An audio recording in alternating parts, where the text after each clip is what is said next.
ever actually done a podcast, so I'm really excited. Well, this one's different. Hold on a second. You're fine.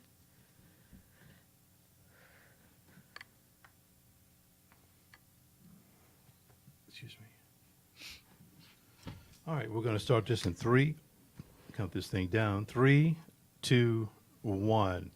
Hey, folks, this is Square Media Studios, and this show is The Project with Steve Rutherford. And what were we just talking about? We were just talking about you had never done a podcast? Yes. Yeah. Well, it's not a big deal. Let me just kind of go over some things, folks. Yesterday, we didn't have a show because there was an issue with Spectrum. There was the internet was down like all over the place. Oh, wow. So we couldn't have a show last night. Sorry about that. Doc Honeycutt was supposed to be on the show, and she'll be back on the 26th. But Instagram was down or kind of in and out. So was Facebook, the whole 9 yards. But folks, we're back. Thank you very much. We are back. And on tonight's show, we have Dr. Lorrie Miller. Doc, how are you? I'm good. How about you? Fantastic. You were saying before you really don't know how to do a podcast. Well, we're doing it. I know. And it's fun so far. No, it's going to be good. Is Adrienne watching? I believe so. She I better. supposed to text her. I'm sorry. You know something? I hope I get my phone. Hey, but Adrienne. You better. She'll probably text me. Something like, shut up. Or something. So, so let's talk about you just a little bit here. Where are you from? Where'd you go to school? I'm originally from Pittsburgh, Pennsylvania. Okay. Born and raised. And then I went to undergrad at Indiana University of Pennsylvania. That's where I got my bachelor's in psychology. But it's interesting Sorry, because... go ahead. I just forgot about one thing. You're fine. It's interesting because I didn't start out in psychology. I actually was a computer science major first. Oh, you went to CS? Yeah, Oh. I was a computer science major. Wow. I actually have an associate's degree in computer information management where I, before I went back to undergrad, I was writing code. I did database management and yes, C++ and all of that stuff. Oh, wow. Yeah. Yeah. Did I tell my age just now? Maybe a little bit. C++, man. Right. Cobol and all of that. And then I switched over to physics. So for a majority of my undergrad education, I was a physics major. At the last part of my... Well, what pulled you into physics?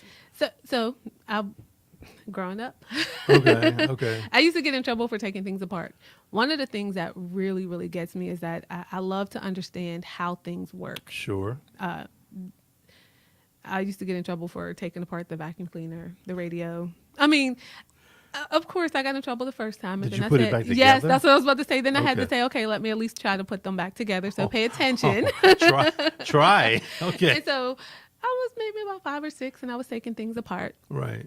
So that's what kind of got me into computers and then because I wanted to understand how they worked and then into just matter, into things. And so for, like I said, for the majority of my undergrad, I was a physics major. And then Wow. I switched over in the last year. I switched to psychology. So I had a mix between physics and dance. Dance as a minor. Is that her? Hey. Of course I'm watching. Yes. So I'm sorry. Go ahead. Oh my gosh. So, but yeah, so I was a physics major with a dance minor. And then A I switched. dance minor.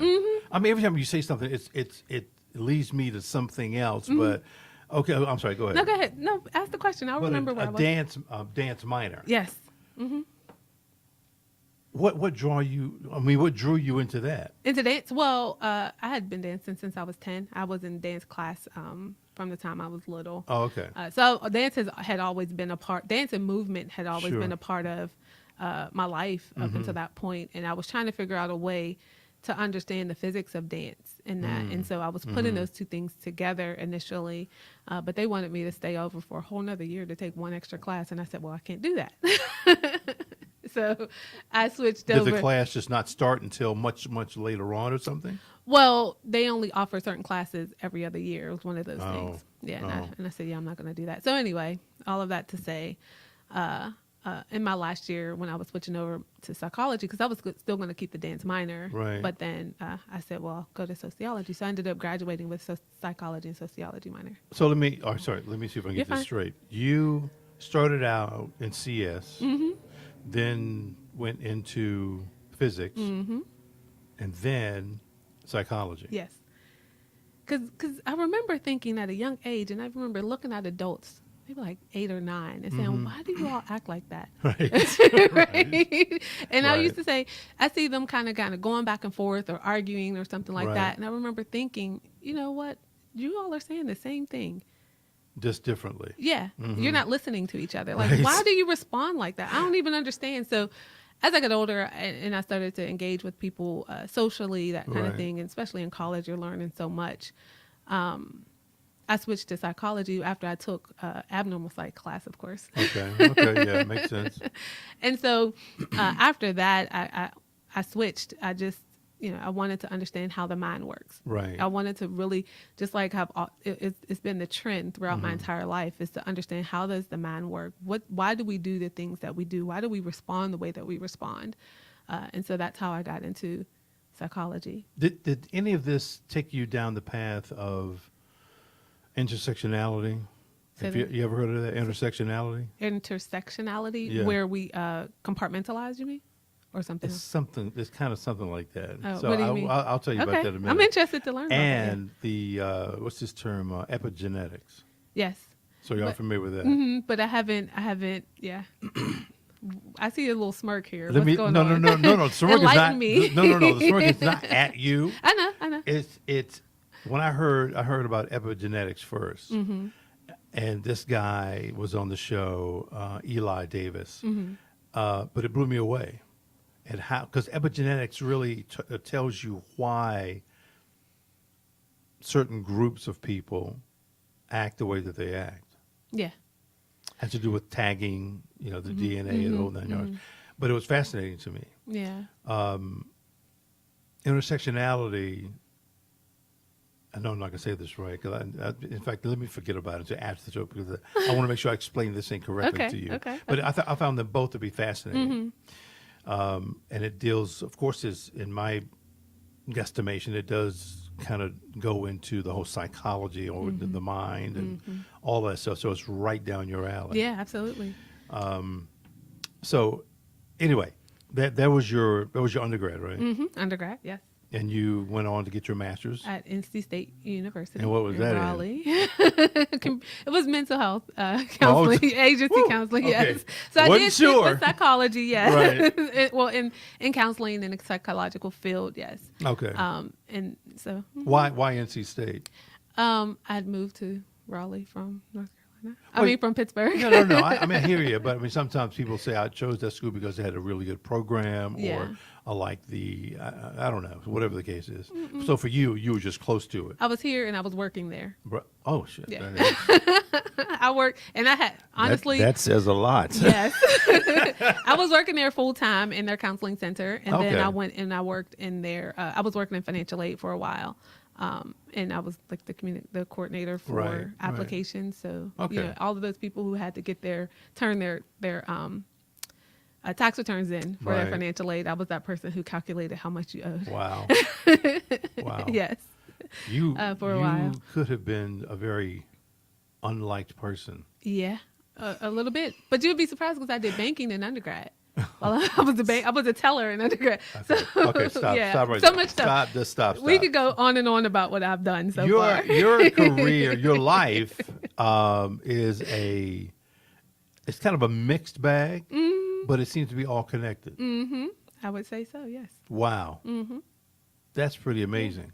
So, NC State, I guess, for a couple of years for that. No, it took me about 3 years. 3 years for because that? I was going full time. I was working. Oh, full working, time. of course. Yes. Yes. What pushed you to the PhD level? Well, interesting enough, when I was 16, I remember thinking that I wanted to go to school until I couldn't go anymore. I didn't know what that meant at the time. Right. But as I kept going and I learned more about what was the next steps, I knew that I wasn't going to stop until until it was terminated. And where'd you go for that? Texas A&M University. Now, was that? I mean, did you actually go to Texas? Yes, Oh, I you lived in did? Texas for 4 years. Wow. And that degree is in counselor education and supervision. So I supervised master's level counselors in their training, and I taught. I was a professor for a while and a researcher Right. for a while, and No, did so I much think stuff. I think Yeah. that's awesome. Yeah, I think that's great. So, excuse me, you have this title, and it says emotional intelligence therapist. Yes. What is that? So, well, let's talk about emotional intelligence first. Okay. Emotional intelligence is our ability to manage and understand our emotions as we interact with ourselves and others, which includes our self thoughts, as well as paying attention to some of those social cues that people give us when we're interacting with them. Okay. And so, one of the things that makes me an emotional intelligence therapist is that that in my specialty, I truly understand what it means to manage and understand our emotions, Right. and I help other people to do that as well. I created a process for that specifically. What is that process? The ACRA process. Oh, the ACRA. acronym. Yeah. So you created that. Yes. Look at you.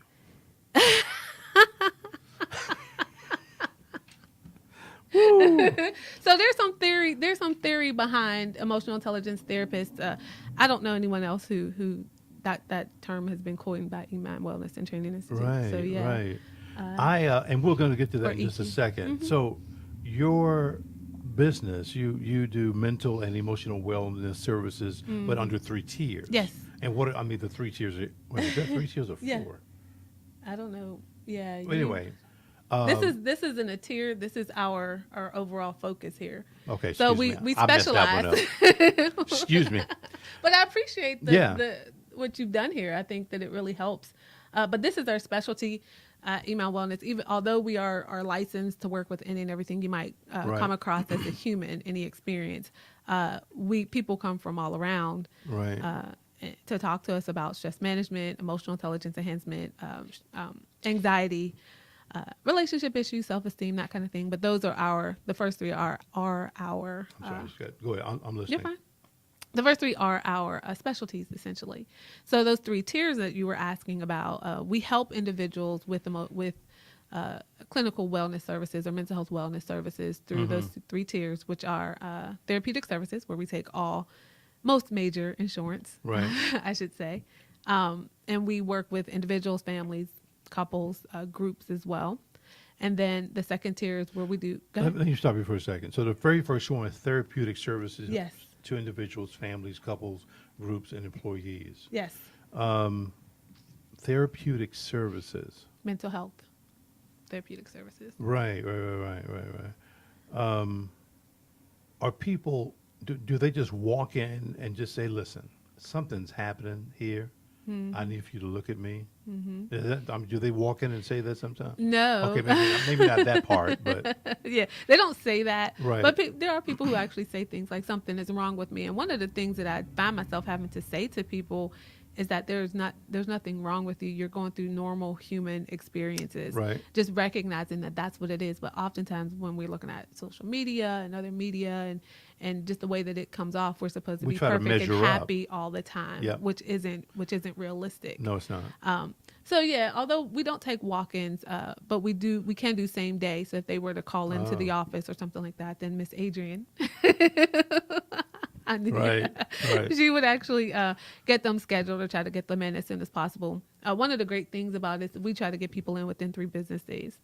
Oh, that's good. So we always try to get you in, if not the same But do day. you find that a lot of times people, when you diagnose someone, I'm not sure if I'm saying this the right way, but you'll get it when I say it. Is it more of a chemical imbalance than something else, perhaps, or do you know? Well, see, I appreciate you for asking that question because it kind of goes and touches on this idea of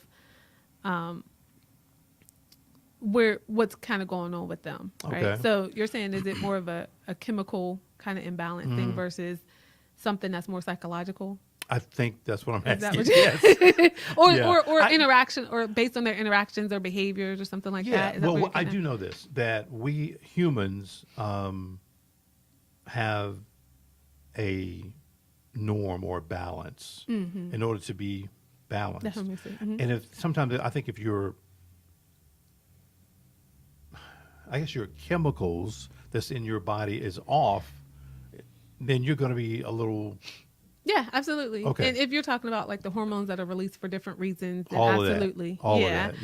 Yep. But one of the things that I like to kind of make sure that people understand is that we're talking more about on the clinical level. When we're talking about mental emotional wellness, we're talking about the normal everyday person who just has major or minor ups and downs in life, Right. and understanding that when we talk about mental wellness, we're just talking about paying attention to what's going on in your mind and don't using your resources to do something about it. Are you having? Do you often have to refer people to the clinical side, if you will? Yeah, so we do Or sometimes do you have to, that? but we also help people who have the clinical as well, who Wow. meet the clinical criteria. Okay. So we do diagnose. I'm not a huge fan of diagnosing, but we have to do it, and that's mainly for insurance purposes, essentially. Excuse me.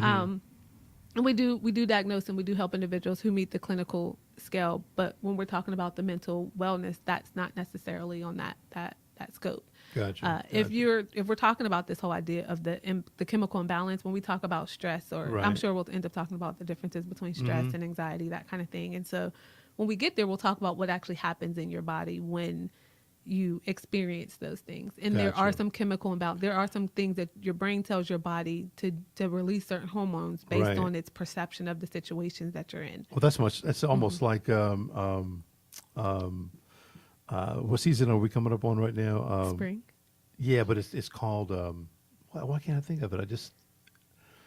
Allergy season. Thank you very much. Oh. But your body Yes, reacts exactly to those things. Yes, exactly. Okay. So our actually, body it overreacts, but that's what it's Yeah. exactly what it's doing, and it thinks so. Basically, it thinks that your brain tells your body that you're in danger, and so it overreacts to dispel that danger or attack that something danger. that's funny though.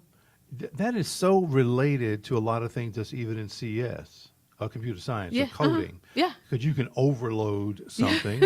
exactly. in coding or I'll just say computer science, and the output of it is not going to be a good thing. Absolutely. So, wow, it takes what?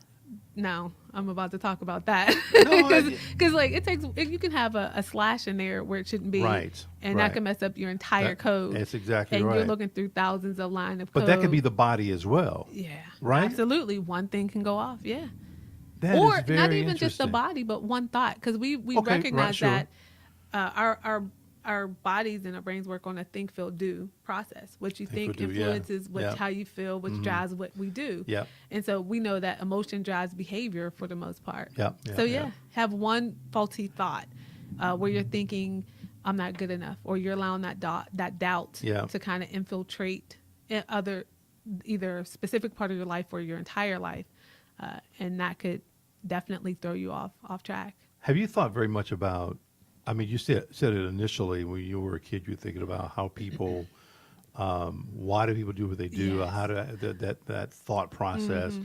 And now that you've gone through multiple levels of schools and so forth, I mean, is that thought still in your head? Yeah. I have no idea. No. The good thing is that I have a better understanding. Right. And it's so funny because I have a 16-year-old client that I work with, and she says, okay, that's kind of weird that you know what's going on with me now. But that's just because I've been doing it for so long. Right. Yeah. And I've started to learn patterns. But yeah, there are definitely times where I'm watching people interact and I'm like, well, why? Yeah, What yeah. makes you respond that way? Not in a judgmental way, Sure. just in a more curious and understanding, like, okay, what made you say that versus something else? I was with some friends, and we were at Famous Toastery. We were having brunch, and the waitress comes in because I don't know if you've been to the Famous Toastery. You know that I have. everyone is your waitress or waiter, right? Exactly. So one person can take your card away and somebody else could be bringing it back, and Exactly, that's yep. what happened essentially. And so that person came in and they were like, they said the name, they said my friend's name, right? Right. Because they didn't know where our table was, and so they just happened to have my friend's card on top, and my friend got nervous, like, what's going on? Like she was in trouble or something, or Right. something got declined, or there was going to be some sort of confrontation. Right. And my first thought was, oh, she was lost. It wasn't the same person who took it. Right. So, Yeah. And so we actually had a conversation about that, and trying to understand why she responded the way she responded, and why I responded the way I responded, and why was mine's not as defensive as hers. Right. Okay. So Okay. yes, I do still ask that question. All of that to say. Yeah, I'm sure you I do. still ask. Yeah. So let's talk a little bit about your wellness seminars. Okay. And you go to, my understanding is that you go to, I don't know, large companies and you talk to these Large and small. large and small. But you're trying to do what at these seminars? So we talk about anything under the 5 pillars of wellness. Do you know what those are? Absolutely not. Guess. Take a guess at one. What do you think one would be? 5 pillars of Wellness, well-being. 5 pillars. Maybe one is. No, I'm not going to say that one. We don't know. What, drinking water? I don't know. I mean, I have no idea. Clear your mind. You're getting there. That's close. You're not saying what they are, but you're saying components of them. Yeah. So there's physical, there's financial. Most people don't think of financial as well. Oh, it is. Well-being. It is, people. Trust me on that one. It is. We said physical, financial, social, career, and then mental, emotional. Okay. So we go and we talk to them about anything under those tiers or components, essentially. So we go to large and small organizations, and the goal is to get people to get them to experience ways to be well under those 5 tiers of well-being. Most of the time, I'm talking about stress management. Right. I'm talking about meditation. I'm talking about how to manage maybe like workload. We just had one where we talked about working with multiple generations in the workplace. We're talking about leadership. And so all of that kind of still goes back to how do you manage life? How do you view, what is your worldview, and how can you shift that into a way that works, that's more beneficial to you than it might be currently? Do you see the workforce mindset shifting? Yes. Actually, we're more welcomed now. I actually had an organization. I was out here in Gastonia, matter of fact. Oh, okay. And an organization wanted to talk about mental health. Like usually they disguise the topic Exactly, yeah. Under leadership or under Right. or under things like smoking cessation, where we still talk about it, or nutrition, or yoga, or any of those things. But this one actually, they had they chose, let me say it that way, the seminar that said mental health. You have a choice, or you can do something about that. And I was really like surprised and excited about that. And everyone seemed to seem, even though there were some, people who weren't, there were about 30 people in the room at that time. And a lot, majority males, which was interesting. But they were way more engaged than I ever would have thought. Really? Yeah, they were way more engaged. But because of the conversation, they titled it something mental health, right? No. So what happens is they go through a list of different seminars, and they could select them, or we can do custom. And so that one they selected out of a pre-made list. Wow. And there was a whole bunch of other ones they could have chosen, but they selected that one specifically. Oh, that's interesting. Yeah, That's very really interesting. excited about. Were there any females at all? Yeah, there were a few females. Right. Yeah. Out of 30, maybe 3. Maybe about, I was 5 or 7. Okay. Something along those lines. If 3. It was okay. 3. Maybe 2.5. Right. So you go to these corporations or just companies, small and large companies, to talk about various things. Are they in need of the services? Absolutely. And you know what? It's so interesting because everyone that I talk to, they say, "Oh, we need this." Right. Every single time when I talk to people individually, we need that. We need to stress less. We need to learn how to manage our anxieties or mental health and be mentally fit as well. Because one of the things that I found and that I believe started to help this shift happen is that a lot of times, well, they started to do wellness stuff, about a decade ago or so, right? But they tended to focus more on the physical and nutritional when it came to employee wellness. It never really included mental and emotional wellness. So we started pushing it, and we noticed that other organizations started pushing it. And then, of course, the celebrities got on board, and so everybody else got on. Yeah. I think what's amazing to me, and I think you and I talked about it when we were at your office, and that's for, I mean, hell, centuries, people would go to the doctor, have been going to the doctor to take care of any kind of physical ailment. But when it comes to the brain, it's not even thought of. Yeah. Until somebody really breaks down, the nervous breakdown or whatever it is. That's when they want to talk about it and deal with it. When it's too late. And I was almost, going to right? say, many times it's just too damn late. Yeah. Yeah. So your seminars, back to seminars again at these companies, are they for one day? Is it like a week long or 3 days? Or how long are you there? Well, it just depends. Usually, typically we're there for about an hour. So we go in, we go in, we knock it out, and we come we come back another time. But is that enough time? No. Okay. Well, it's enough time to get the initial. So that's really all the money they had in budget. Yeah, basically. Okay. But the good thing is that usually we are able to we're on we take their EAP or their insurance, and so usually if we go to an organization and we of course it's in the budget, so we go and we talk for about an hour. We're giving an introduction so that people can put a face with a therapist. Sure. And put a face with it and not just this obscure ideal Right. of what it would be like, because they get to see me laughing and joking and as a person up there, not just someone who is going to come. They're going to come and sit in front of and get assessed and be assessed as to whether or not they're crazy. Sure. Right? Oh gosh. Yeah. I mean, and that's a funny thing too about mental wellness, health, whatever you want to call it. People really think that you have to be maybe considered freaking crazy. Yeah. Or about to go crazy. Right. Yep. Before anything has to happen. Yeah. And I think that is just bizarre. Absolutely. To me. Don't get me wrong. It's not like I've gone and I've laid down on the couch. I haven't done that. But Well, I'm not you sat opposed on my to chair, it. right? I did sit in your chair. That's true. That's true. So I tried to get you over there. But you were like, nope, I'm not talking. Yeah. I'm done. Yes. I'm kidding. That did not. We I'm did talk joking, though. Yeah. He did. You came and sat in our comfy chairs. Yeah. But I mean, again, I'm not opposed to it, and I want to believe that people are opening up more and more to that, to the idea, especially black folks. Yeah. But to the idea that mental wellness is a good thing. I mean, it is a good thing. It is. It is. So I just hope it continues to open up. I really do. Yeah. So that's. I think our millennial generation are the ones who are kind of pushing this new wave of being okay with it. Right.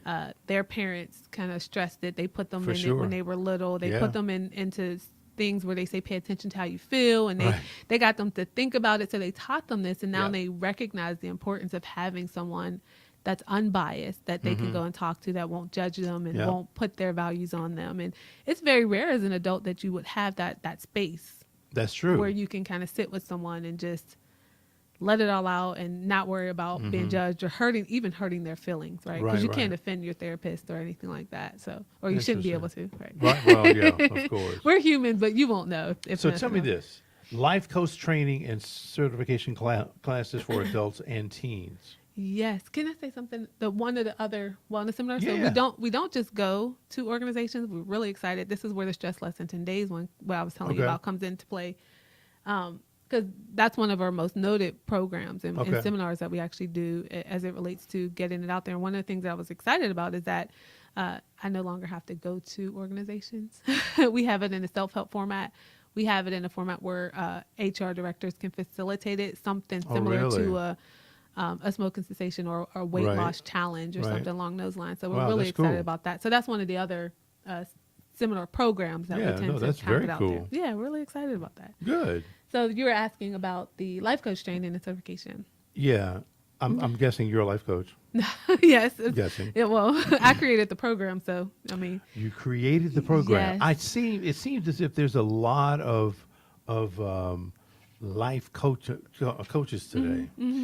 I don't know if it's good or bad. I don't know if they are real or not.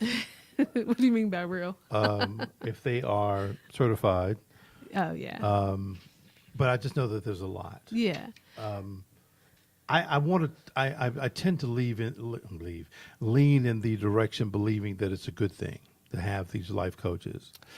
Yeah. If not for anything more than you have more people who are in a position where they're paying attention to what's going on with them. Right. thinking that I got to be in a good space in order to be able to help other people. That is true. So if nothing else, then, if I want to be a life coach, then one of the first things at least we teach is that you got to pay attention and take care of self first.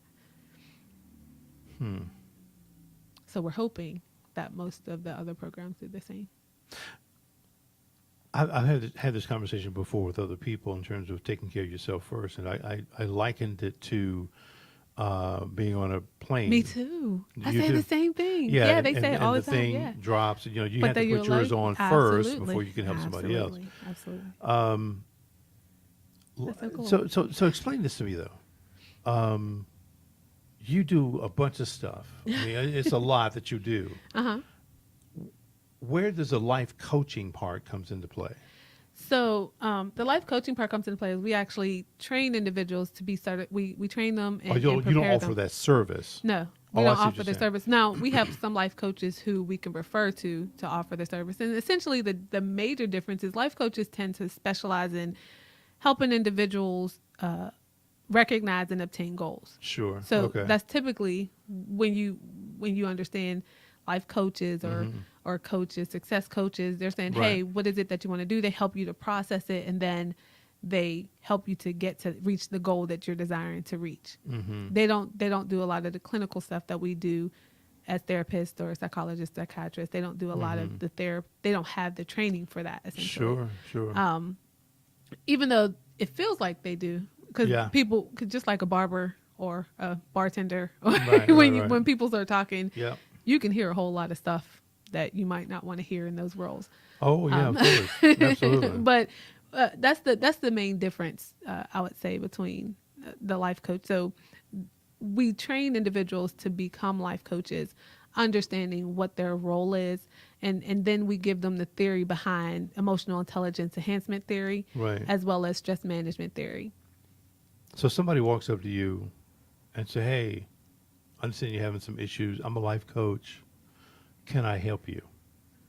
Or what is their approach exactly? Oh, well, our life coaches. Yeah. So our life coaches have, like I said, have the specialty in helping individuals with, they understand stress management Oh, and they okay. understand emotional intelligence enhancement, and they use that to help you manage the stress. They use Right. the EQE, which is emotional intelligence enhancement theory, to help you to begin to manage stress. Now, oftentimes when we are feeling stressed or we have some anxiety or things like that, then that's what stops us, our brains, from being able to process what's going on so that we can be aware of the goals that we want and then begin to or stick to them long Sure. enough to reach them. Right. And so our Acker EQ life coaches are able to help you manage that stress in a way that's more beneficial and effective than maybe some other or general life coaches might be able to. They Right. can help you get through the muddle a little bit, but our life coaches have that specialty. So let's talk for a minute here about the next line item: stress management, anxiety, mental fitness, self-esteem, and relationship crisis management. That is not one of the three tiers, No. but that is what exactly is what you offer? Yeah, those are our specialties. So we Okay. have at Email Wellness, we have 5 practitioners, and we all have different specialties. Just like I Right. said, although we're general practitioners and we can help with any and everything that comes along that we might experience as humans, we all have our things that we kind of gravitate towards and we're really, really good at, apparently, right? So for me, mine's Yeah. is stress management and anxiety and emotional intelligence enhancement, which I use a lot of emotional intelligence enhancement for individuals who are well but want to be better, Right, sure. essentially, it's just like if you're already in shape but yet you want to take enhancements to feel like you want to be at your optimum level of wellness, Sure. essentially. And so when we talk about mental fitness, we have another practitioner who runs a group actually for mental fitness. And what she does is she helps, and that's more like with weight loss and having a healthy relationship with food and being able to manage that relationship. She uses intuitive eating practices for Right. that to help shift your view about food and your interactions with food. Because a lot of times when you're talking about dieting or wanting to lose weight, they say restrict yourself, as opposed to listening to what your body tells you to do. Because we believe that our bodies have its own healing powers. If we take care of it, then Yeah. it'll give us what we need. And so that mental fitness program that we have there really helps you to really hone in on that and lose the weight in a way that's healthy. This is kind of a sidebar, what you're Yeah. talking about, but I saw this some show. I forgot what it was now, but they were talking about essentially self-healing. Yeah. Okay. And this guy had no. This woman, she had something like these 4 or 5 tumors throughout her body, and she went and talked with this guy about the self-healing thing because she had gone to the doctor. Doctors were like, I just don't know. We can try to cut them out, blah blah blah.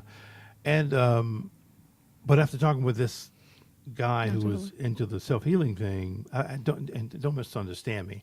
I can't say this whole thing quote for quote. I mean word for word. But when she was done, they had all dissolved.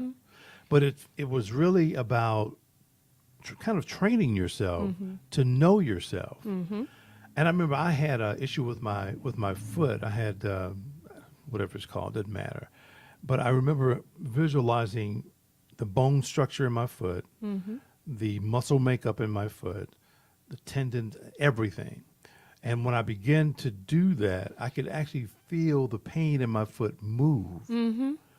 And it at first kind of freaked me out. I'm like, yeah, absolutely. What in the hell is going on here? Yes. But I'd kind of sort of known that for a long, long time, but never really tried it, for a long time until that particular moment. But I really believe that people can get away from taking a bunch of pills. Oh, absolutely. And start to use your brain to kind of get rid of things, everything from a headache to whatever. Don't misunderstand me. If there's an infection in your body, you need to take something. Absolutely. But I think medicine does have its place. It does. So I agree. Yes. But if you think about it, medicine is typically meant to help with symptoms, Right. not the root causes all the time. Right. So of course, if you're taking a medication, then you're typically going to be taking that medication for a long period of time until whatever the root cause is has run its course, essentially. Yeah. So yeah, absolutely. There's no real point in taking it if you can, take a moment to figure out what's causing it in the first place. That's true. For the most part. And here's the other thing too, and I know we're not here to talk about the pharmaceutical industry. That's okay. I used to teach psychopharmacology. Oh, Jesus Christ.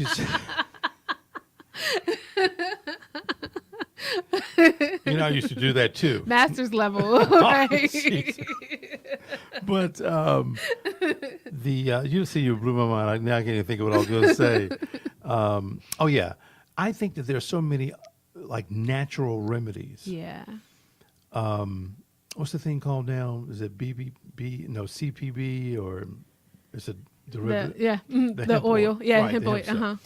And I had the CBD company oil. CBD, right? But I had a company here, Keep It Hempel, and they were talking about the stuff, and I was like, dude, this sounds amazing to me.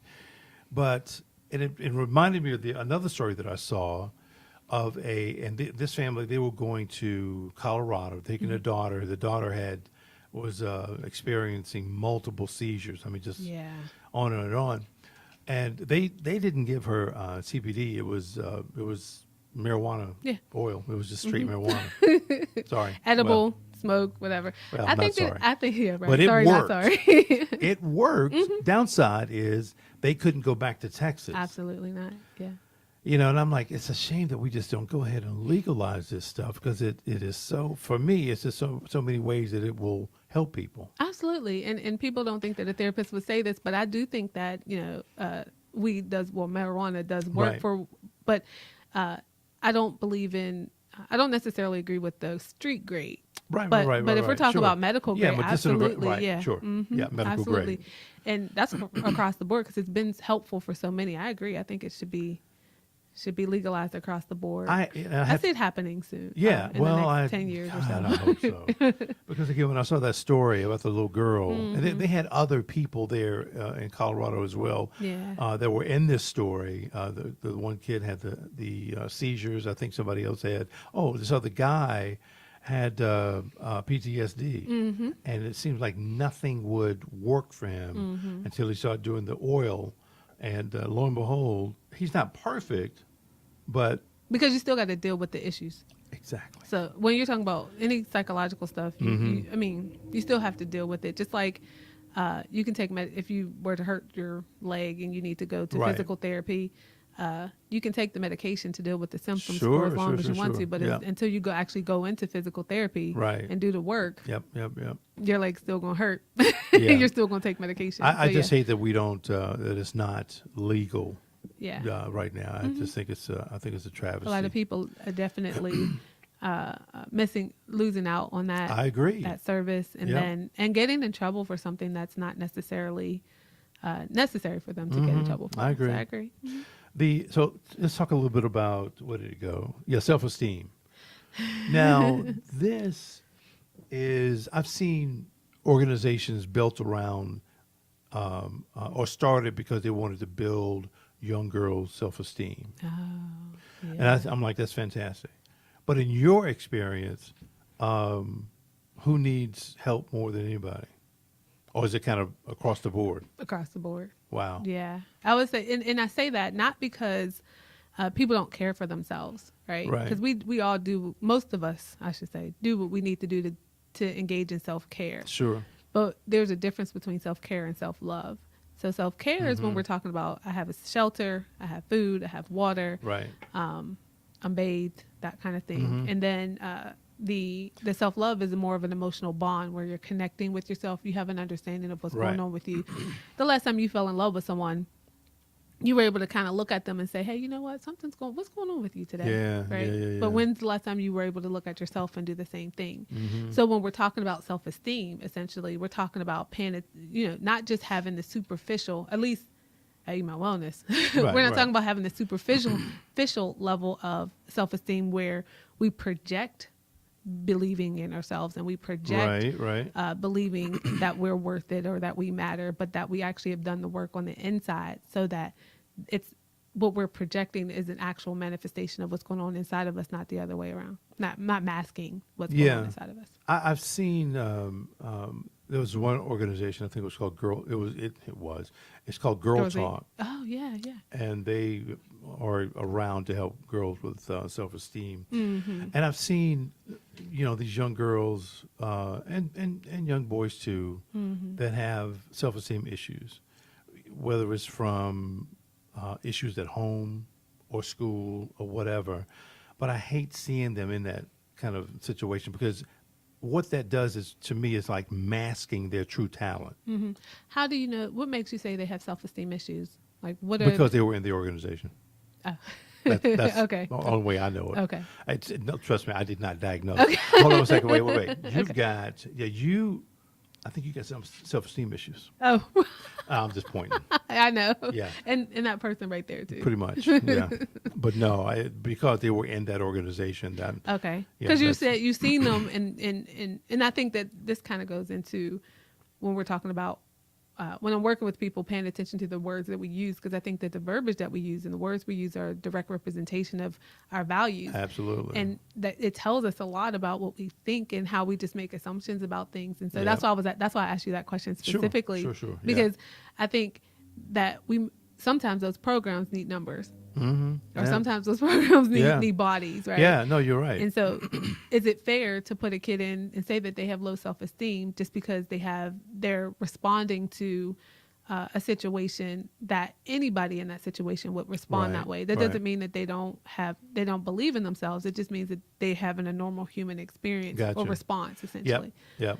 So that's why I asked that question. No. I think you're saying.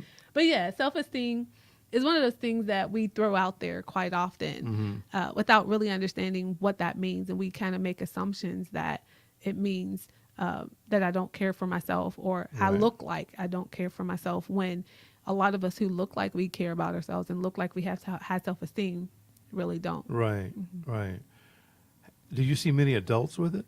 Yes, absolutely. Yeah. Yeah, especially if you're talking about in the brown community or African American Sure. community. Oftentimes, that's what that defense there is masked by a defense mechanism where if you try to breach it, no, I love myself. I got this. I'm too blessed to be stressed. Right, right, yeah. And so those things kind of mask what the doubt that is really there. But I get a chance to sit with people Yeah. in an intimate setting where they feel safe, and I get to see and hear what's really going on. And oftentimes, Yeah, there's more of it going on than we would want people to know. Is it something that typically is from their childhood? Typically. Wow. Yeah, quite often. Yeah, And yeah. unfortunately, that's one of the things that we help people with is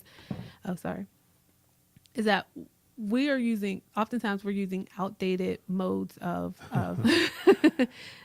Yeah, but go outdated ahead. coping mechanisms. Yeah. Essentially, it's like our body is doing we're doing the updates, but we're not changing the apps getting rid of the apps that don't work anymore. Exactly. Right? Yep. So there's my CS, right? There you go. I like it. So, but yeah, it's so we're using coping mechanisms that we created when we were 5 and 7 and 16 and 22, and Yeah. we're still thinking in that same mindset, even though we've worked hard to get out of that situation, Right. even though we've moved forward. Even if we didn't work hard, but we're still older, we have a better sense of understanding, and we can think more abstractly. Our frontal lobe is actually developed fully, so we have a way of thinking and reasoning outside of the level that we were able to back Gotcha. then. But Yeah, we're still yeah. working within that same mindset. And it's interesting because I actually have an ebook Okay. out there called Code Changers. I know this is Called what? This is going off on a tangent No, a it little didn't bit, matter. but it's called Code Changers. Code change. Okay. And it's talking about people in that situation. So Right. a code changer is an individual who moved from one socioeconomic status to the next, and still Is that like code switching? But you changed well, it up some? it's code switching. Well, mine was out before code switching, but yeah, Okay. that's a whole nother conversation. Yes, it is. But code switching is the ability to. Right. Code changer is the person. Does that make sense? Of course Yeah. it does. I got you. It's the got actual it. person, and just understanding some of the things, some of the dynamics that those type of that people who were in that boat Sure. would Yeah, experience. And so yeah, just being able to, the whole idea of that person being able to switch back and forth, Yeah, or no, having to switch back and forth Yeah. between, not necessarily in any given moment, but recognizing that their particular value code or value system of origin is no longer nowhere near the value system Exactly. that they're currently in. That's exactly right. That is so true. When I read that information about code switching, Yeah. that was another thing I was unaware of. All these damn years. I'm like, why did I know about this? But yeah, it's the ability to basically switch who you are based on the circumstances that you're in. Yeah. But See, you don't necessarily have to. And as a coach, you don't have to switch all the time. I think it's good, and it helps people to learn how to be more flexible and not be stuck in a certain mindset. Of When we're course. talking about code switching. Right. But when we're talking about code changing, we're just talking about the individual who has to do it because they've moved from one socioeconomic status to the next. Right. So Yeah. now their parents or their siblings or their cousins and the people that they grew up and they feel fondly, they think fondly of, Right. still live within a certain value system. But when your values change, your needs change. Ain't that the And truth? and so allowing yourself to move into that mindset, allowing yourself to move forward in that is what helps, and what you can consider code switching, but Right, it helps right. allowing yourself to recognize that you are no longer in that, and be able to switch between those Right. two value systems, and learning how to do that kind of smoothly without feeling the guilt or I like got it. you're losing your cred from your old value system. You know something? Let me go to this real quick. It's on a different slide, but I gotta just find it. Okay. So yeah, I know I went off on a small tangent. I didn't intend to talk about the Code Changers book, but Yeah, I'll no, actually send you're you the good. ebook if you want. Hold on here. Is that the one? It is, but I want to bring up the whole thing. So this is the whole intersectionality, Ah, code yeah, switching, you know double about that consciousness person. thing, right?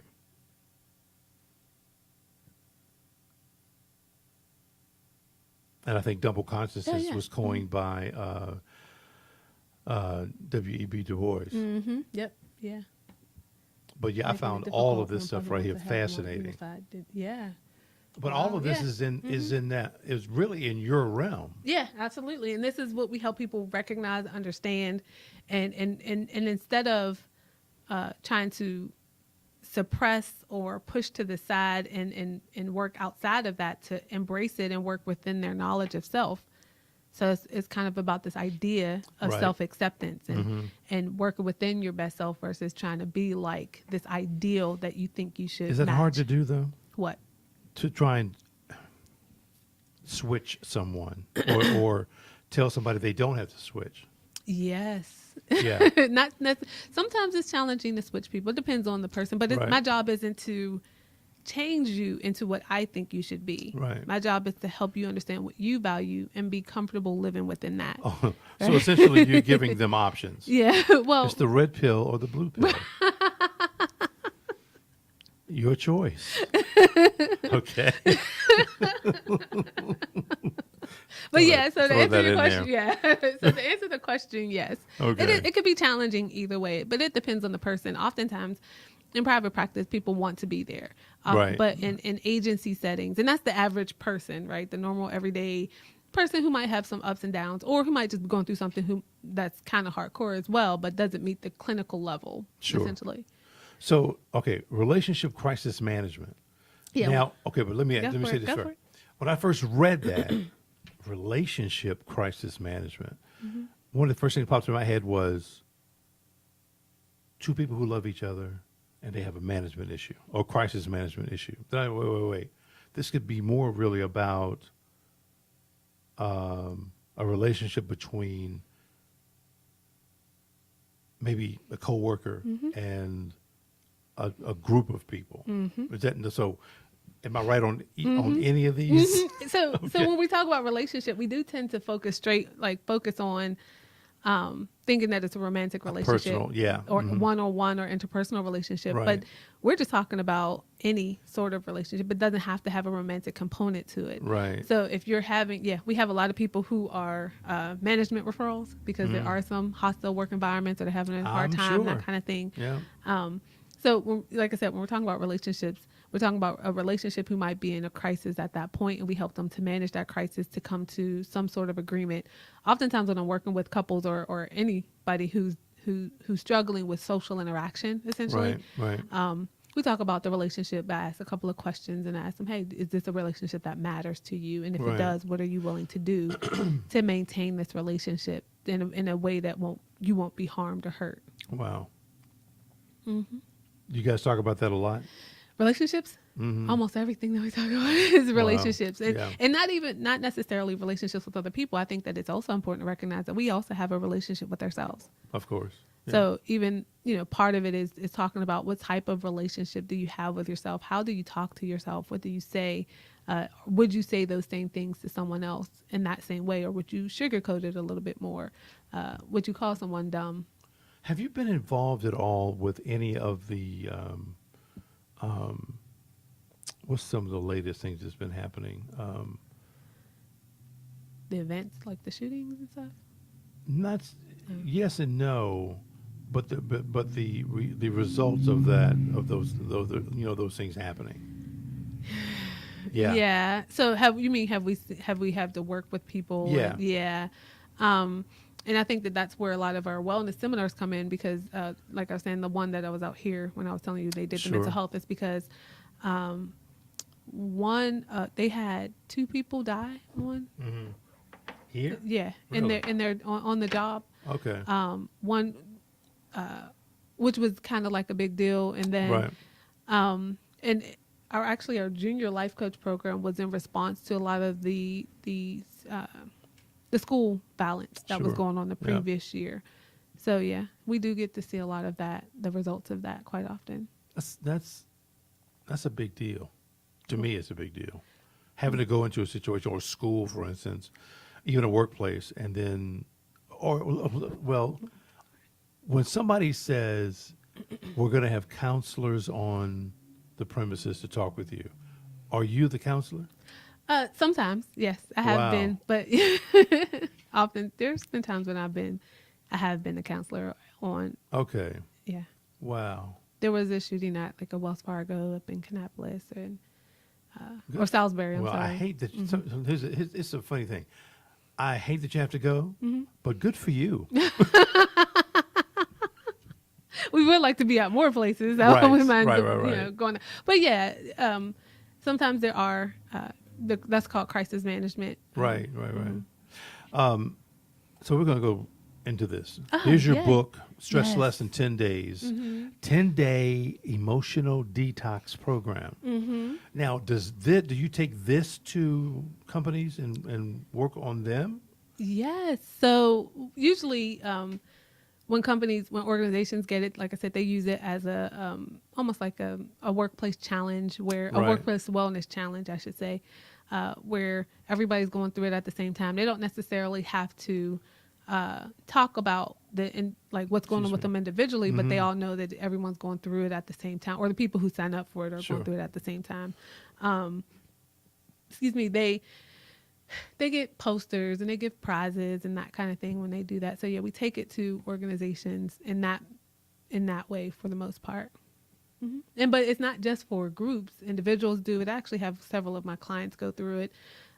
We have some like personal trainers, or if anybody who's working with someone and they want them to be able to understand the transition, or who's having a hard time transitioning from one thing to the other. What it does is it helps you to figure out how motivated you are to make that change. It helps you to manage what's going on with you, so that change isn't as difficult as it might have been in the past. A lot of your clients, I guess, are referred to you. Is that right? Or Yes. no? They are. So basically, when you come on premises, something has either happened, or are they trying to be proactive? It's a mixture. Okay. Because my email wellness, we really focus in on helping doing preventative maintenance as well, preventative mental health services. Okay. So we ask, just like I was saying before we got on air, is that we really encourage people to treat their mental health the same way they would their physical health. Exactly. You go to your medical doctor at least once a year, or at least you're encouraged to do that at Sure. least once a year. We encourage you to come and see your therapist at least once a year, and then if anything happens in between, then you go and see them. So if you Right. you have your yearly physical or checkup, right? But if you break your wrist, you're going to go back. Right? Yeah, you should. Yeah. Most of us will go back. I know I'd probably go back. So the same thing goes for your mental health, right? It's one of those things where you get that check-in. You come in, you get that, you do your mental a checkup Right. at least once a year. But if something happens, you call your therapist and you go in sooner. Let me ask you this. I mean, this is kind of along the same lines as taking yoga or going to get a massage or something like that. And the reason I say it's on the same line is because, I think it should be, because we don't really take care of our brain enough. And we'll go to the spa every once in a while. We'll go and do different things. But in terms of the whole package, the mental wellness piece, what are some of the things that we could be doing to help our brain? Oh, I like that you asked that question. I appreciate it. I do want to kind of touch on, though, I agree that it should be on the same level as yoga or going to the spa. I love massages, so I'll go to the massage and get a massage at any point in time. Sure. And I do think it should be on the same level, but I think that it's a different approach. I'd say, Right. in the sense that when you're doing yoga, you're trying to help with the symptoms of it. Oftentimes, unless you're doing yoga and you're doing it therapeutically, Right. then you're dealing with the symptoms with both yoga. You're dealing with the symptoms when you go get a massage. So if your body's aches, Right.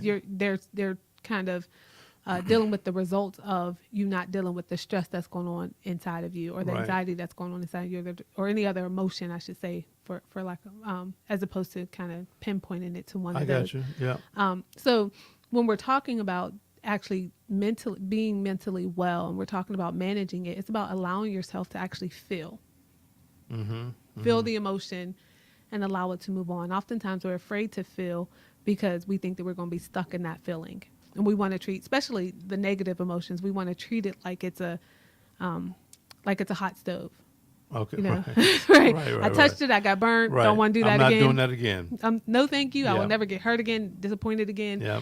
I don't even know if I want to be happy again, because what if I lose it, right? Yeah. So it's more, emotion is more like a bill that you have to pay every month, Right. right? It's one of those things that you have to do. You might as well just allow yourself to feel it in every given moment, because in every given moment, you and I, even sitting here, we have emotion. Sure. I have different emotions going on with me, depending on what we're talking about. You have different emotions that kind of come at you.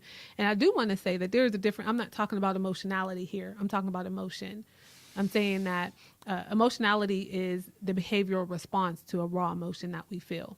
So we have emotion, we have emotionality. Is that almost like cause and effect? To some extent. Okay. Yeah. So if we say emotion, that's the raw emotion that we feel. Okay. And then emotionality is the behavioral response. For example, I'm sad, so I cry.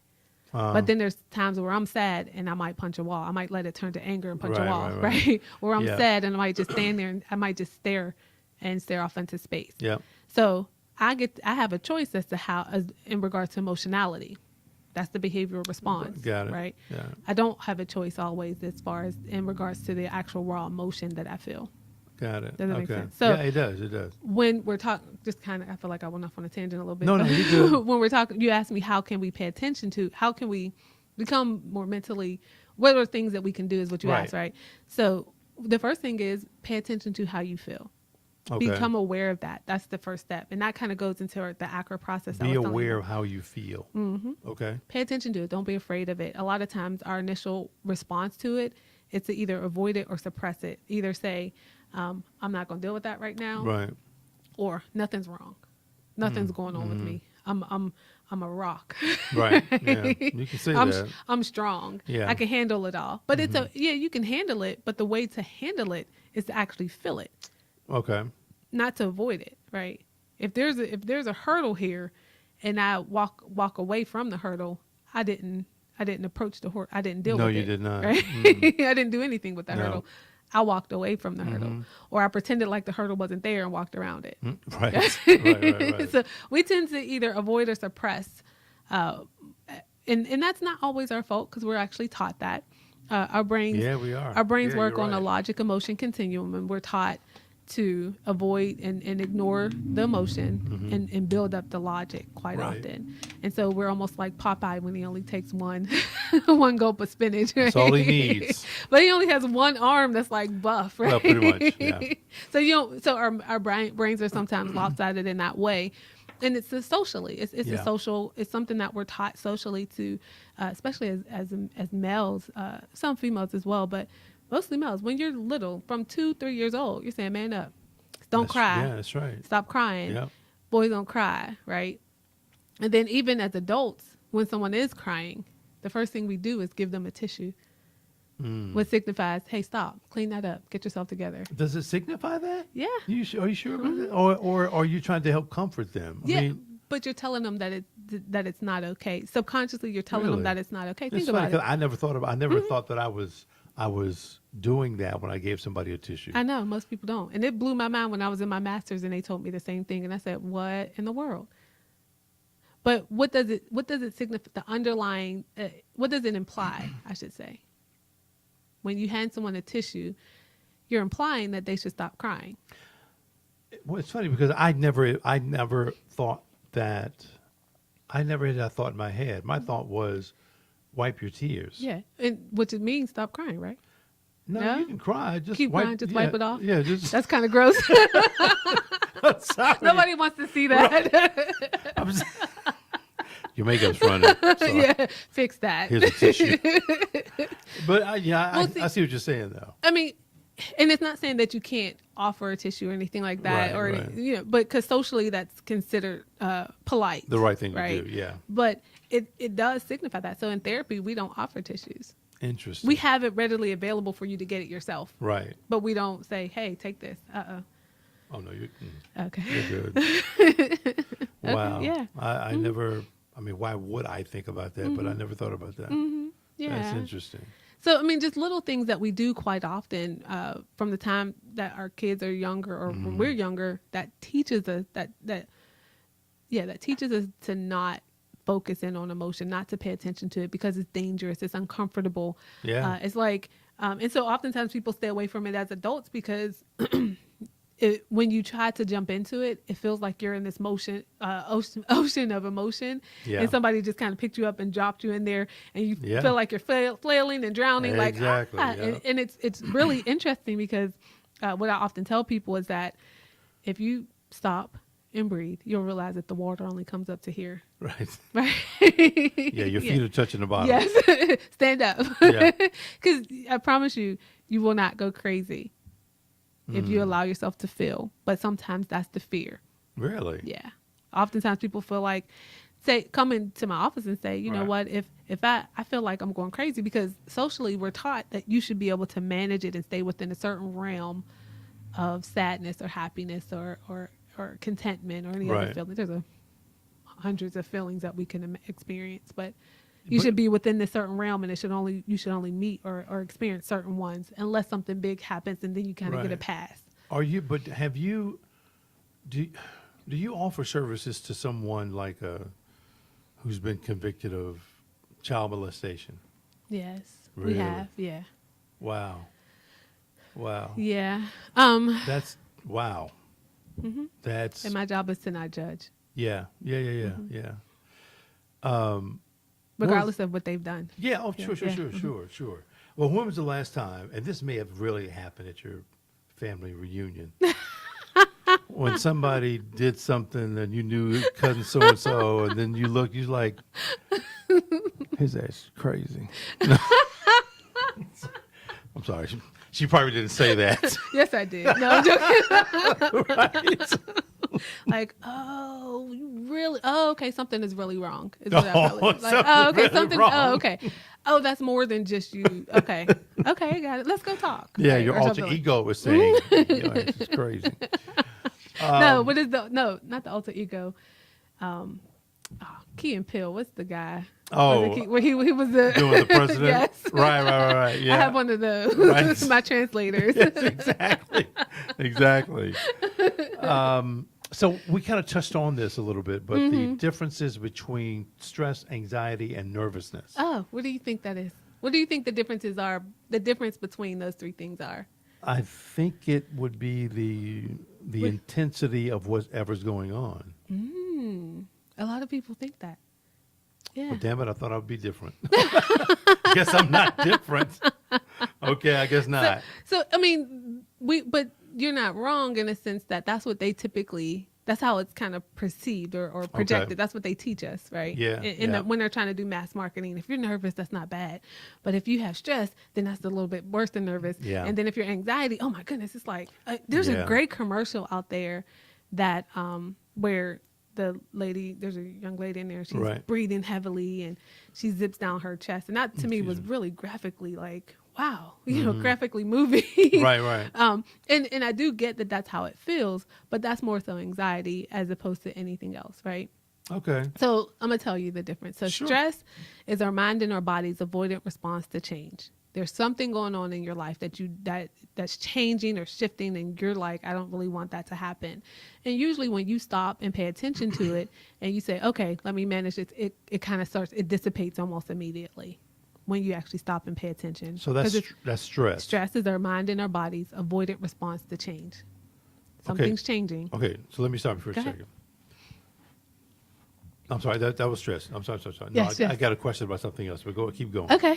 So anxiety is actually, I'll go to nervousness. Okay. Nervousness is in that moment, right? You're feeling anxious. Not anxious. Yeah. Anxious because anxious is a normal human feeling. It's not necessarily anxiety. And we kind of use those interchangeably, but they're not, because anxious is a normal human experience where we have a fearful response to something. Sure. So nervousness is having that fearful response in the moment. So for example, I can't be nervous about something that's going to happen in the future. I can be anxious about something that's going to happen in the future, but I can be nervous about something that's happening right now. So nervousness is in immediate or in the moment. Yeah, okay. Right now. Anxiousness is having a fearful response to something that may or may not happen in the future, whether it's a minute in the future or 10 years in the future. Really? Yeah. Because that was what I was going to ask you. So why do people have anxiety attacks? Are they imagining something or what? I mean, I just don't understand it. Okay, so you're talking about panic attacks, right? Or anxiety attacks. That's the same thing. Those are interchangeable. Yeah. So if we understand that anxiety is our mind and our body's avoidant response to change, then, I'm sorry. that's not anxiety, that's stress. If we understand that anxiety is our mind's fearful response to something that may or may not happen in the future. Right. So we understand that that's what anxiety is. Then understanding that can be a minute, 30 seconds even from now, or it can be 10 years from now. But my brain, I'm thinking about it, Right. and my brain perceives that thought as something that's dangerous. And so I get scared. It's like my brain thinks that I'm about to walk into a situation where somebody might shoot me, even though that's the way my brain responds to it, even though I'm sitting here having a thought about my mom and my mom treated me bad when I was young. Right. Or I was teased as a kid, or I work in a place that I don't feel welcomed or like I fit in. Right. So I'm thinking about these things, and my brain responds to it as if it's danger, as if it's something that's dangerous, and I'm in danger. So therefore, it releases these hormones. Right. It sends a signal to our adrenal gland. It releases these hormones, and our body responds to those hormones. And so when our body responds to the hormones, our brain thinks there's something. It says, "Oh yeah, we are really in danger." Right. This is where we start feeling symptoms of fight or flight. You've heard of that before. Oh, I have. Yeah, for sure. Or survival mindset, Yep. whatever it is you want to call it. And so then our brain says, "Oh wait, we really are in danger." Because look, our body wouldn't have sent those hormones out if we weren't really in danger. So then that cycle happens over and over again, and then that's how you have a panic moment. Wow. Where it becomes so intense because of that cycle that you don't know how it doesn't stop. Okay. Now you can have chronic anxiety where that's happening and it never gets to the level of an attack. Right. But when you're the chronic is a little bit different from, because it's more like a dull pain versus having a sharp stab. Right. Which would be close to a panic moment. So help me with this one. I have a friend who, after her husband passed away, she would have these panic attacks when she was going over bridges. How are those two related? I would actually have to talk to her. Oh, okay. Never mind then. Get into her, because I would want to. Did you talk to her, and did she ever tell you what was going on with her what was she thinking about when she went over those bridges? I don't know. Oh, yeah. Yeah, That would, because I don't know. Well, that would be the next question, Yeah. right? So, what was really going on with you? What were you thinking about when you went over the bridge? Was she always nervous about going over bridges, and then she had her husband there to kind of console her most of the time? Or so it made her think about him, and so she was missing him, and then she realized that she'll be by herself forever, those kind of things, and then it created a panic moment. Right. We would have to trace the thought process for that. Wow, But yeah, that's interesting. But it's a fearful response to something that may or may not happen in the future. So if you have a panic moment, well, let me say this. If you're in a panic moment, once your body releases those hormones, there's nothing you can really do. You have to just allow your body to metabolize those hormones. Really? The unfortunate thing is that sometimes we get so worked up that our adrenal gland consistently keeps releasing it, so we can have a panic moment last like 30 minutes, when if we would have allowed it to just kind of dissipate and start to do something that helps our body to metabolize those hormones, it would have gone away in about 30 seconds to a minute at the most. Wow. That can be really debilitating, though. Yeah, it really can be. I've seen them happen, and but it's almost like the person is they have no control over their body. Essentially, I mean, it looks like that. Yeah, So, but see, sometimes people have them and they would never know, because you can sit there and have one, and your heart can be racing, and you can have a hard time kind of just focusing, or you can lose your thought for a moment, and that's kind of like a panicky moment too. And people, and we've all had them at some point in time where you just kind of, oh whoa, wait, what's happening here? And you got to kind of catch your balance again. Or refocus or reset yourself for a moment. Let me ask you this. This is a good one. Through everything you've done, when did you evaluate yourself? Whew. I evaluate myself all the time. But honestly, I had to learn that. And it's so interesting. So self-evaluation. Yeah. So it's just, or just self-awareness, paying attention to Right. the point where you recognize that you're human, that you're going to have these emotions, and, Right. and accepting that that's going to happen, as opposed to hoping and wishing and trying to do everything you can to make them not happen. Yeah. Right. Yeah. That's a lot of energy that you're putting into that. Sure. Is wasted energy, essentially. Right, So, right, but right. you asked me about evaluating myself. I was kind of forced to evaluate myself in my master's program. Oh, that was at part NC of the State. curriculum, perhaps, or something? They do encourage you to do things, and I ignored that encouragement. I thought I was strong enough. I said, "Oh no, I'm I got not this." going to do it. You can't make me. No, Right. I was a little bit hard headed. I'm not Right, gonna, right. I can admit that. But in my master's program, towards the end, I noticed I was working. Let me say it this way: I was working full time. Mm-hmm.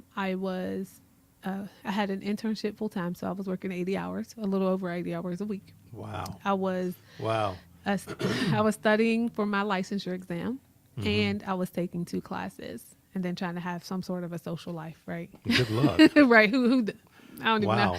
When I look back, I'm like, how in the world did I? Right. But and that's when I noticed, I started having stomach issues, and I started, hardcore.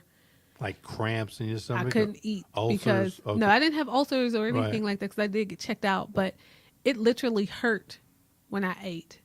Like I couldn't, like when I put food in my mouth and I tried to chew, and it didn't feel like heartburn or anything. It literally felt like pain going into my stomach. So it was like, I'm gonna just drink water all day. Wow. So for a while, and so I was going to all the doctors and all that stuff, and they kept saying, "Oh yeah, you're stressed." And sometimes, a couple of times actually, I should say, as soon as they asked me, "Well, what do you have going on?" and I told them all of the stuff that I had going on. Oh, well, yeah, that's why your stomach is messed up at this point, right? Yeah. So they kind of didn't do anything else. They told me, "Hey, yeah, go take some Rolaids or whatever." And they Take some milk of magnesia. Yes, milk of magnesia.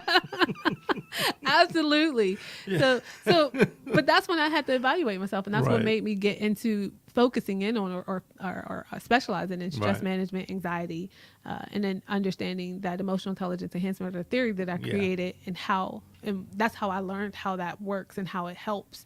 And then I got a chance to practice that on some veterans over in Fort Hood when Okay, after yeah. I graduated with my PhD, and so I think that it worked, and that's how Stress Less than 10 Days came about. Yeah, I bet so. How was that working with some of the vets? Yeah, Yeah, it was there were some challenges in there, but I can say that even in the last year, that was a couple years back, that I've had people still reach out to me, email or text or something, and say, Sure. "Hey, you know what? Even though I was hardcore on you and I fought you the whole way, I appreciate what you taught, because now Right. they're using some of the tools, and now they're actually seeing some differences, and they're recognizing that having depression or having PTSD isn't necessarily a bad thing. Right, right. They can work within it in order to get out of it, essentially." Wow. Wow. Yeah, that can So, yeah. be hard. That can Yeah. be a challenge. All of that to say, yes, I did. I have, and I consistently do evaluate or stay aware of what's going on with me, and I do take care of myself, just like I tell Yeah. other people. I'm sure you do Yeah. take care of yourself. Believe me, I wouldn't go to a hairdresser whose hair is messed up. So I don't expect anyone to come to a therapist who don't have who don't take care of themselves at least a Yeah, little bit. I wouldn't do it. Yeah, I hear you. Let's see, what do we got? We talked about emotional We intelligence. talked about everything, I think. ACRA, we house. talked about ACRA a little bit. Yeah, we didn't talk a lot about that. The ACRA, just quickly, the ACRA is just the emotional intelligence enhancement process that I created that helps individuals to manage stress and help manage anxiety. And it's kind of our behavioral management tool. So actually, you use it overall, and then you use it within situations. So ACRA stands for Awareness, Comprehension, Regulation, and Action. And so we teach people to use that acronym to help them when they're going through a situation, when they feel like they're overwhelmed or something like that. So what's Sure. going on with me? Why do I feel the way that I feel? So, for example, I say, "Hey, Steve, can you get up and close the door?"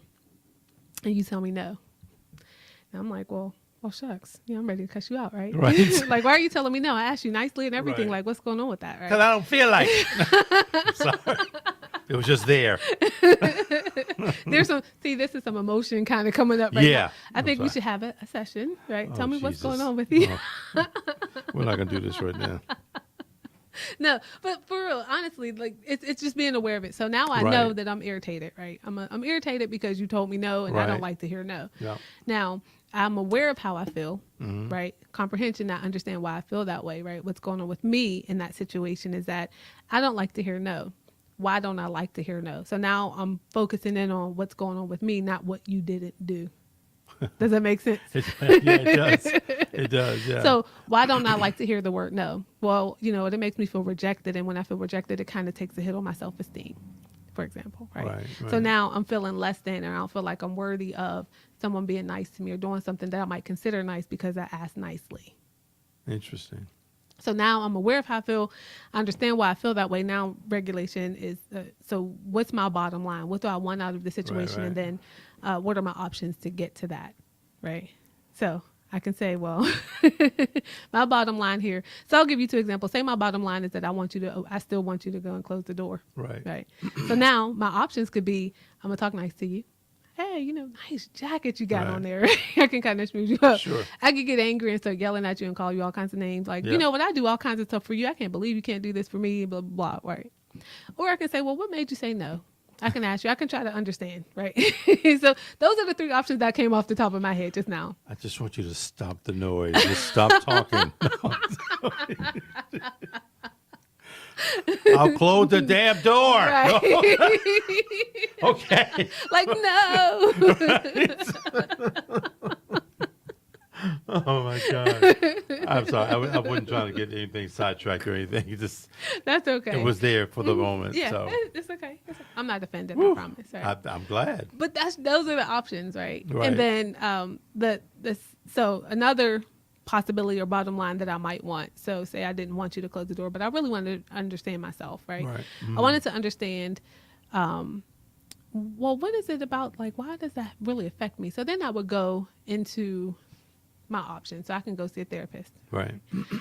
I can ignore it and say, oh, well, I'm not going to worry about it. Yeah. Or I can say, well, let me kind of think about this for a bit. Let me try to understand what's going on with me as it relates to rejection and allow my brain to do what it was intended to do, Sure. which is to process the experiences that we have. Our brains were created to process the experiences that we have. Got it. So then we go, the most important part is to put the best option into action. Oh, that is true. Because you can you can know a whole lot of stuff, but if you don't do anything with Well, it, right. yeah, it's there. It's good stuff to know, Well, yeah, of course but it it is. won't make anything change because knowledge does not facilitate change. You're so smart. Thank you. Oh my God. You can't. You gave us tips on effectively managing stress, right? You had asked me, but not like that.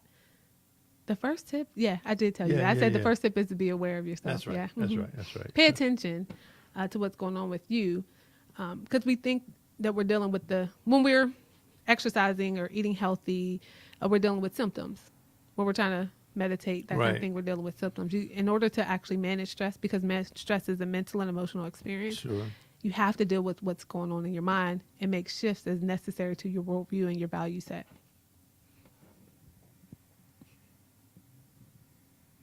Wow. I just think it's fascinating. So listen, here's some questions wow, for we you. went way over there. I know. Told you. You run your mouth a little bit, don't you? Okay. Here's some cues for you. Okay. Now, here's the first one. Political climate. What Mm-hmm. do you think about this climate that we're in right now? Whew. So, without getting into politics Yeah, too yeah, much, sure. as it relates to mental and emotional wellness, right? I think that a lot of people are getting more into a survival mindset, where it's feeling uncomfortable. And so because we can't find real patterns, we can't, cause the way that we build trust and comfort is to look for patterns and to feel safe within those patterns. And right now people are saying, oh, there's so much stuff happening and we can't trust the people who are in charge, and we can't, things are changing at a rapid pace that are kind of trickling down and affecting people drastically. And that's affecting our abilities to feel safe, to live. Yeah. That's what I'm about to say. And to maintain basic functions, life functions, essentially. So, yeah. What do you think about these two organizations or movements? And I've heard a ton of responses. So I get that. Yeah. I've seen some of them. Right. Okay. I think that Black Lives Matter. I think that it's necessary, especially in this climate, if we're kind of paying attention to it. But I don't like how. I appreciate the intent of it. Right. Sure. But the results of it are kind of becoming a little bit muddled as it relates to why it was intentionally created. I think that it was necessary, and it did create a lot of awareness. Sure. But I think some parts of it are starting to get muddled for some people, and not understanding. Going back to, I wish that people would go back and understand the real intent behind why it was created in the first place, as opposed to allowing emotion to kind of take over. Yeah. And I'll say this too. I mean, I think one of the reasons why, I think one of the things that it needs, and I don't know that it'll ever grow to this magnitude, but it's much like, I'll use the NAACP as an example. They've been around for a long time. The foundation is very, very rock solid. And Black Lives Matter and Me Too, they're new. The issues that they're dealing with are not new. Yeah, absolutely. But the organization themselves are new, so they don't have a real good footing yet. Yes. And when they are able to build on that or build that footing, they'll be a lot stronger. That's just my view. I agree. Yeah.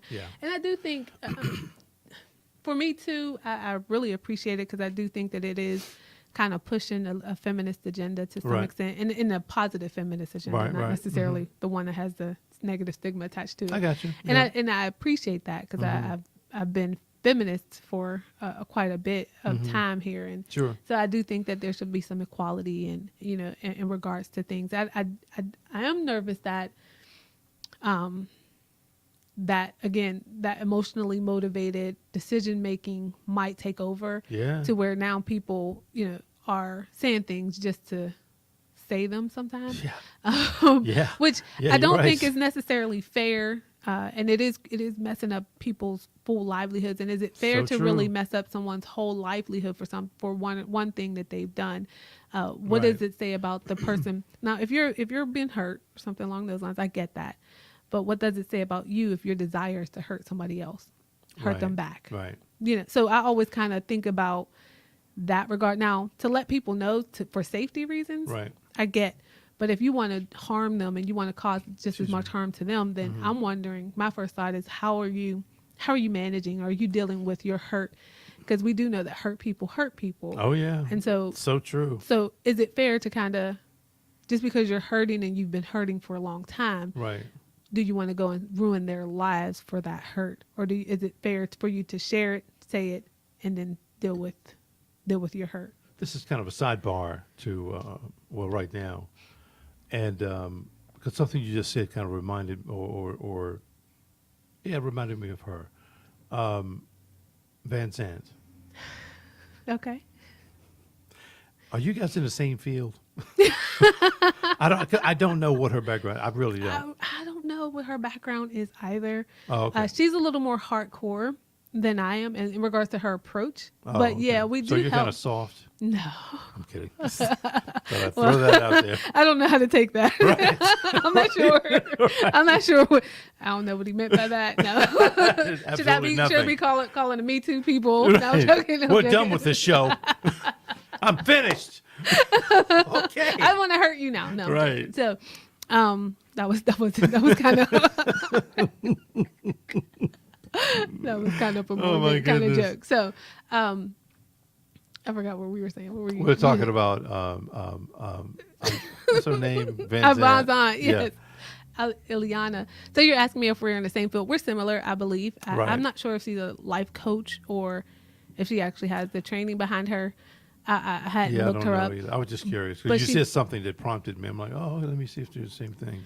But she does help people. I did get a chance. I have watched her show once or Right. twice. It's a little bit rough for me. It can be. It can be, yeah. Can be. And I think that some people need that, but I also think that that can cause some secondary trauma because Right. people are already dealing with things and they're already hurt and they're already traumatized by something. Then Yeah. you coming out and forcing them to do it versus taking the time. So I think that a lot of times when Right. she's doing those things, she might.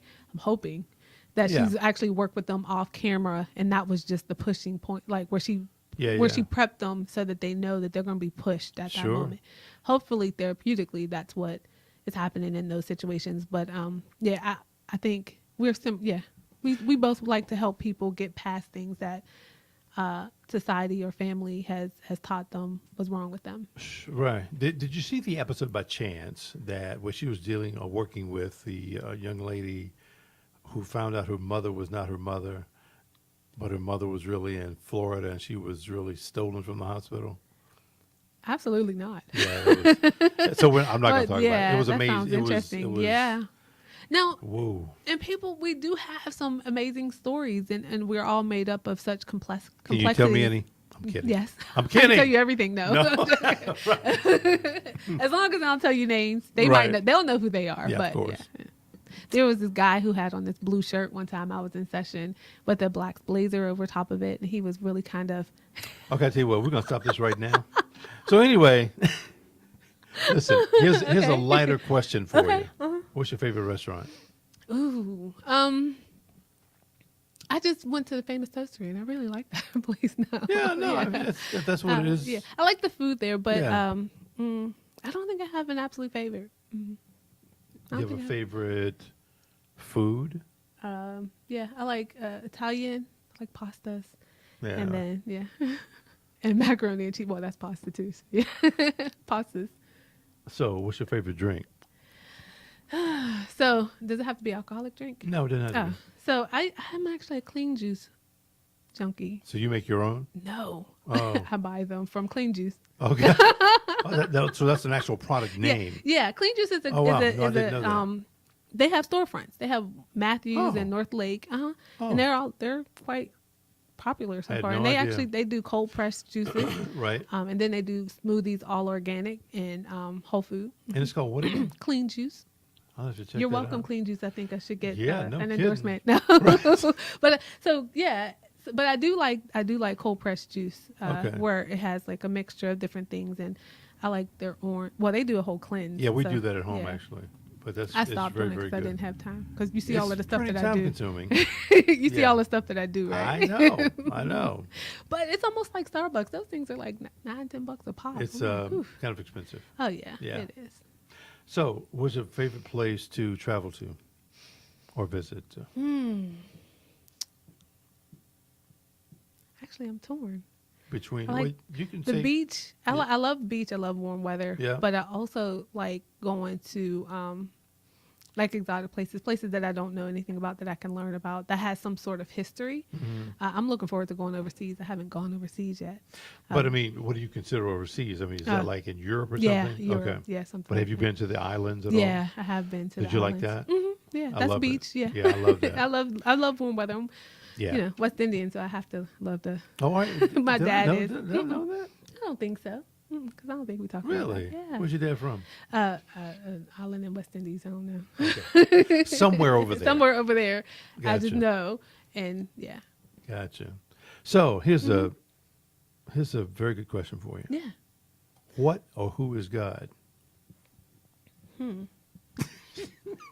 I love that. My response. Are you just like asking Everybody, this question? yeah, everybody's like, wait, hey, yeah. What or who is God? Mm. I'm not gonna be politically correct, but Just no, I'm just say being what funny. you feel. Yeah. So, I think God is an entity that allows us to remember who we are. I think it's part of. It's the shining light Right. spirit part of who we are that reminds us that we're worth it, that reminds us that we have something greater than us that we live for, that matches our purpose. Very true. So yeah, that's my gist of it. I don't want to get into religion versus God, but we talk about that stuff all the time in sessions because that's really something that's connected to people's value system. Exactly. Yeah. And not only that, but our identities as well. So, yeah, I think that in a nutshell, I'll say that. I think that God is that part of us. I thought that was a good answer. Somebody asked me that once, and my response was, God, I just said God is. Huh. What? And they said that's what they're asking right. you. Yeah. So, well, what do you mean? I said, I just said it. He or she or whatever you want to call it is. It's that entity. It reminds us, and it helps us to connect. Right. Right. Any more questions? I like that question. Yeah. It kind of made me think. That was good. I hadn't been challenged like that in a while. I appreciate that. Well, you're welcome. I'm glad I really could like that. challenge you. Yeah. That's good. Very good. And I ask people that question all the time. You ask them back questions? Not like that, but we talk about what do they think God is, or right. what do they think about spirituality versus religion and that kind of thing. Yeah. So that's great. Wow. I like being on the other side of that. That was that's great. good. I'm glad you were. Okay. We are actually at the end of the show. Oh no! Yeah. End You of said the we might show. go an hour and a half. Yeah, I mean that's amazing. But I gotta talk about what's coming up this week. Okay. Remainder of the week. What's today? Thursday. Yes. Tomorrow we have these guys, but let me kind of go through it. I think they're up. Yeah, there they are. We're going to be talking about immigration and family law. Of course, both of those things are very, very hot topics right now. Family separation, all of that stuff. And they've been on the show before. They're coming back so that we can kind of continue this conversation. But this show got a lot of attention because of the topic. We had viewers from Chicago and some other cities, but it's just a very hot topic right now. You know, how do we deal with the people at the border, those kinds of things. Yeah, That's a lot of stuff going on. So that's going to be a good one. that's going to be on tomorrow. Yeah, exactly. Also, I got to go ahead and plug this for the show. We're developing 3 new shows. I'm looking for hosts for these 3 shows. A gaming show, so somebody who's into gaming, not just someone who can just play the damn game. You really got to know a lot about the industry. Yeah. Socio-family based show is what I'm calling it, but that's somebody who can. This show is dealing with caregivers. I was a caregiver for my mom, and I had to literally take myself out of being her son and become a caregiver. It is a no joke job. Oh, I know. Yeah. So that's what that show is about. But the show really deals with kind of guiding people in the right direction where they're looking for, I don't know, services to whatever the heck it is. But they're going to have guests on the show talking about different ways to do things. You know, do you send your loved one to a home versus staying at home? Lots of stuff, lots of questions. Hey, can I do that one? You most I certainly. want to audition. Well, we can talk about it. The other one is a news-based show. That one is I say news-based, but it's more news commentary. I'm not going to have somebody coming up here talking about the news of the day. Well, on 85 today. No. We're talking about things that affect us. I don't care if the damn story is, 3 months old. If it's affecting us now, we're still going to talk about it. So those are the 3 shows that we're working on. Also to talk about the idea that we do podcast rentals here. Everything from a single station, double station, to a multi-station. This is a multi-station right here where we actually stream. So we do offer those services. Yeah. And that is the end of the show. Yay. That was so awesome. I could still keep talking. Did you have a good time? I really did. I appreciate you for having me. You're welcome. Very much. It was really a great conversation. I appreciate that. And I told you it would be just it would be a great conversation that we're going to have. Yeah, absolutely. So I'm glad you enjoyed it. Yeah, thank you so much. I'm going to go ahead and cut this stream off. Where did it go? Oh, I didn't turn sideways, huh? Oh, you don't have to. Remember, I was telling you. We're done.